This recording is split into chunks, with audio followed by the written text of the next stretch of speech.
Good morning. My name is Doug McNeal. I'm the Division Maintenance Engineer for the Department of Transportation for Division 5, covering Wake, Durham, and counties north up to Virginia, including Person, Granville, Vance, Warren, and Franklin counties. Crews have been active since about 5 o'clock yesterday afternoon, with snow precipitation coming in on the northern tier first, and then working into Durham, and then Raleigh, and then points east. Crews have been out. We've put out a lot of material over the last since 5 p.m. yesterday. Temperatures have been very cold though, and with cold temperatures it delays some of the activation of the salts, and so we're still pretty wide out there. Looking forward, we're expecting temperatures to start to raise, and that'll be a positive thing. With that, we'll start seeing activations of salt, and we should be making some headway a little better this afternoon and into tonight.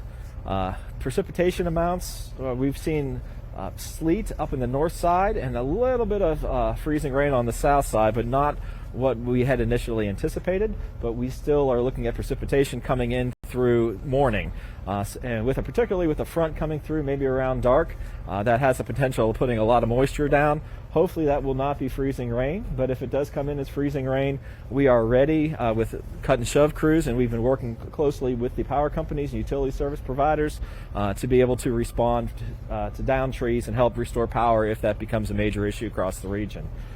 Overall, it's been a successful night, but we are still a ways from this storm being over and getting into the recovery phase. But our trucks are in good shape. Our crews are out there ready to go, and so far so good. Any questions? Right now what we're seeing on the roads is that slush. How is that, is that more dangerous than ice, or what's the deal with that? Sure, we've had a lot of sleet accumulation, so we have material salt in there, and it's activating, so you are seeing some slush on the major routes. In the secondary systems, you won't be seeing that as much. That's a good thing. It's different than you would with a traditional snow. It's harder to go in, but it's certainly better than ice. Ice is tough. So we're going to have some rough roadway conditions for a little bit, but overall, the lack of ice will help us recover quicker. How many crews do you have out in this region? Just give us a sense of the numbers as far as how many are here right now. Sure, we're running 275 plow trucks across the 7-county region. We also are running an additional 50 pieces of miscellaneous equipment, ranging anywhere from tractors with plows to large motor graders to various other pieces of equipment, keeping everything moving. In addition, we have roughly 25 cut and shove crews that'll be on standby through the night in case of increasing ice accumulations, and they have backhoes, skid steers, mini excavators ready to go to help push the trees out of the roadway and open up as we can. From a placement of these crews, how are you determining where they're most effective? Is it based on population? Is it the frequency of their travel? Is it trying to ensure equal coverage across that 7-county area?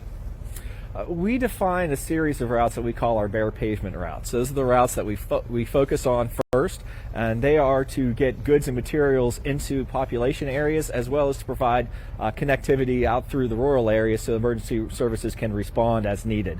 So we will see crews on everything from the interstate system and in the rural areas on the primaries and some of the major secondaries as well. Would it be accurate to say those who are probably suburban neighborhoods, the side streets, it's going to be a little bit longer for those roads to be cleared, whether it's private companies or DOT, or just naturally compared to these green ones?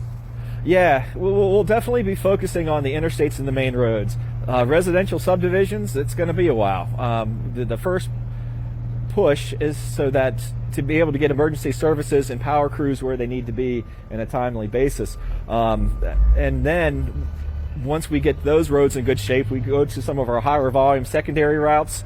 We'll be working into those on Monday. Subdivisions will be last, because quite frankly, if you get out of your subdivision but you can't go anywhere anyway, it hasn't done you any good. You've been speaking to crew members. What are they seeing on the roads? Are they seeing more stuff, any crashes? What have they been seeing? Well, we were very pleased to see the number of cars drop off very quickly last night, and I think that has a lot to do with the work that you guys do in getting the word out and showing the conditions out there, and we appreciate that. everything is still very low volumes, which is very appropriate because conditions out there are slick. If you have to be out, think it through. Try not to be out there if you don't have to, but eventually folks will have to, whether you're a medical provider or emergency crew coming in. Take your time, keep the speed slow, and when you're out there, be sure that give our trucks a wide berth. We're big, we're heavy, and we've been working some long hours, so please give us a little extra space. We did see some crashes in 440. Statewide, how it reported about 200 crashes during the storm. Do you have an updated number on how many crashes we've seen? I don't have that information. And is there any talk about closing any specific roadways right now that are being hazard spots for you guys? If so, have those considerations, how are those made? We don't officially close roads. If we have accidents that block roads, that's a different story. Right now, I'm not aware of any closures related specifically to the storm.